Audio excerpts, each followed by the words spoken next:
सूरत इब्राहीम में है, क़यामत को शैतान कहेगा, मेरा तुम पर कोई ज़ोर ना था, सिवाय इसके कि मैंने तुम्हें अपनी तरफ बुलाया, तो तुमने फ़ौरन मेरा कहना मान लिया। अब मुझे मलामत ना करो, बल्कि अपने आप को मलामत करो।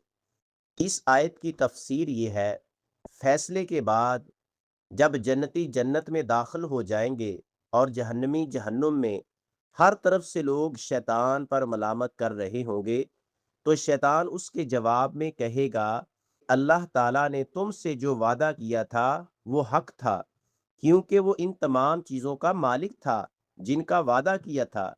मरने के बाद जिंदा करना, जन्नत जहन्नम और दुआ की कबूलियत वगैरह।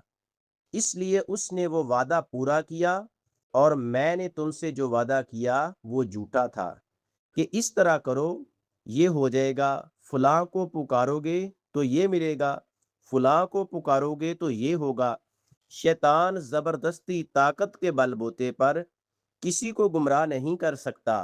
वो वसवसा डालता है, उम्मीदें उमंगे दुलाता है, खूबसूरत ख्वाब और बागात दिखाता है।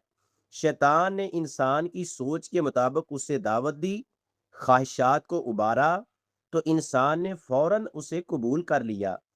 ये बात करके शैतान साइड पर हो जाएगा और इंसान शैतान के साथ जहन्नुम का ईंधन बनता रहेगा।